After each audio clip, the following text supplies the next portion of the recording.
What's going on, everyone? Lauren Sisler here with AL.com, hanging out with Mike the Real McCoy, and you know what time it is. What time is it? What time is it? We're about to talk some trash today here on another episode of Alabama Head to Head. Let's go now. Oh, now. Let's go now. Can't stop us. Let's go now.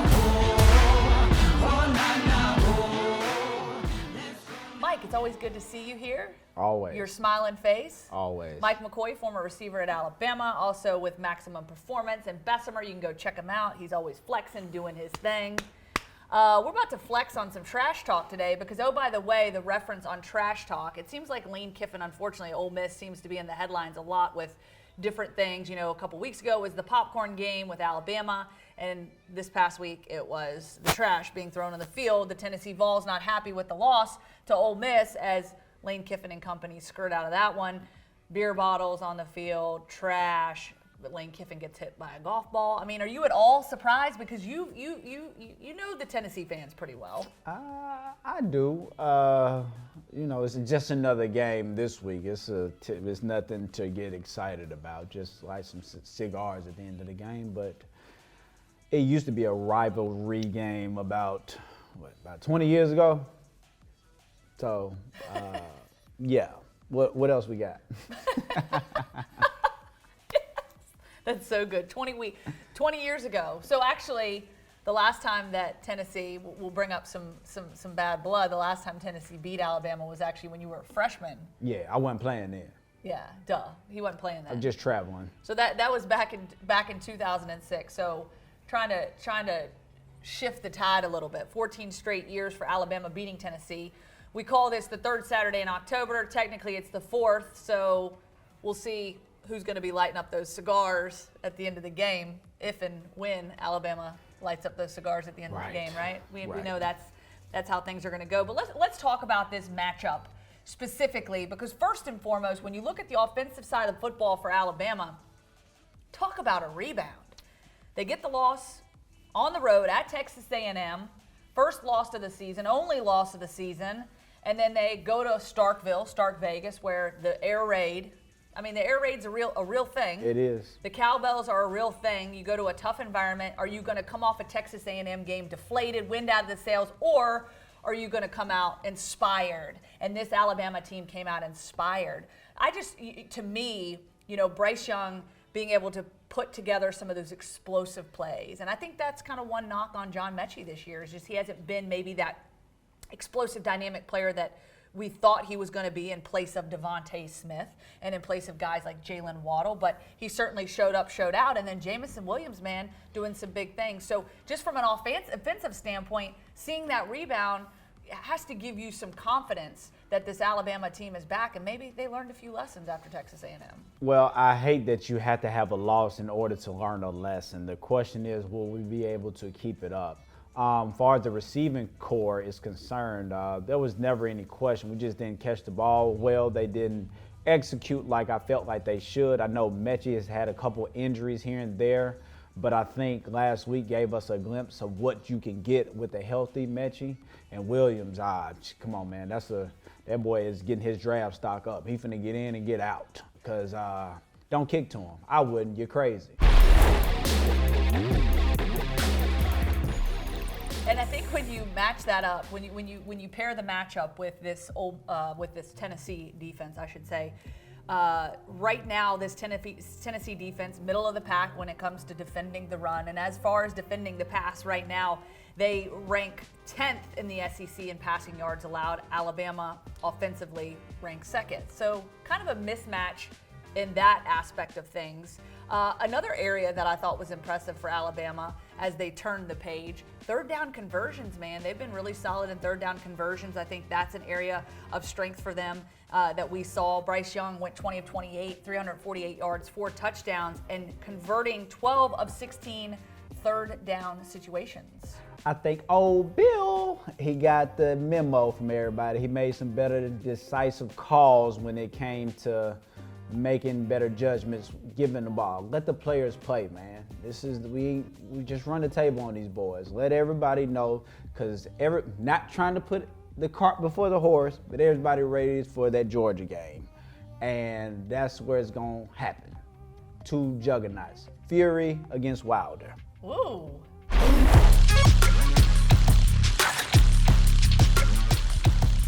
All right, let's take a look at the defensive side of football. This Alabama defense specifically has had quite a bit of an up and down season.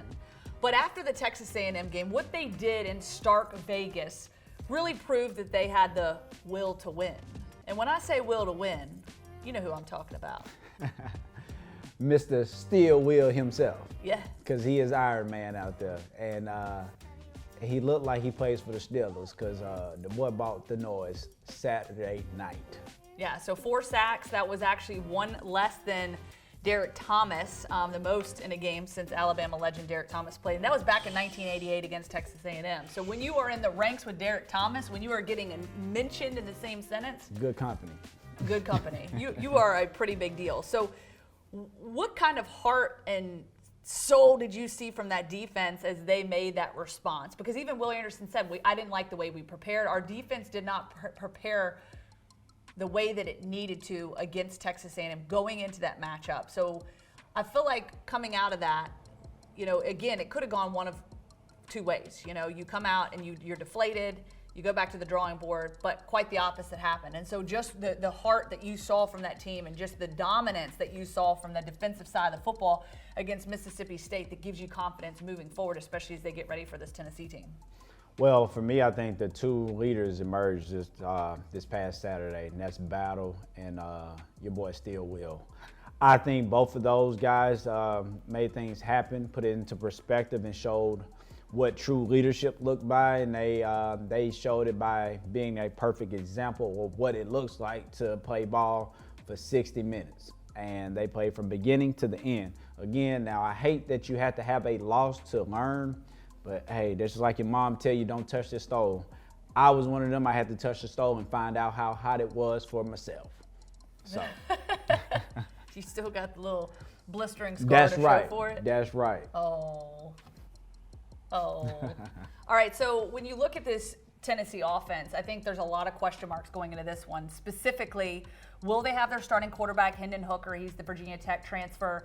He went out with injury in this last game against Ole Miss. Will they have him? Will he be available? He is currently day-to-day, according to head coach Josh Heupel. And then you also have, who would be coming in his place, Michigan transfer Joe Milton III. We just don't have enough sampling to know what he is capable of, what he can do. And then another injury that certainly poses a challenge for this Tennessee team when they come to Bryant-Denny Stadium. Tyon Evans missed the Ole Miss game with an ankle injury. That's really the second game he missed this season, and this is a kid that's put up 4 or 3 100-yard rushing games. So he is certainly a threat.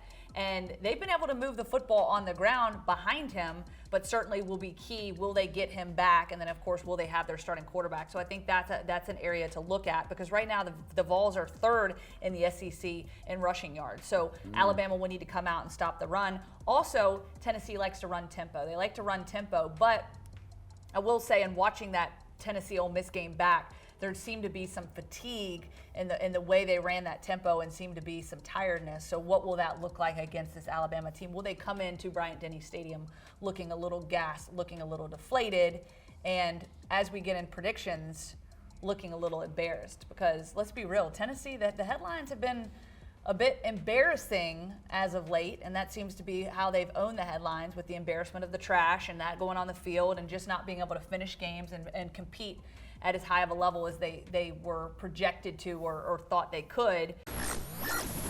So with that being said, I think Alabama continues to play at a high level. I think that, as you mentioned, Nick Saban kind of in many ways got what maybe he needed from this Alabama team, losing when they did to Texas A&M. You come back, you smack them in the face. Mississippi State, they get the win. Can they continue with that? I'm going to pick Alabama to win this one. Final score 45.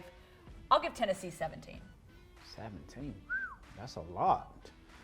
I think that for it to make it a decent game, Tennessee don't play like trash.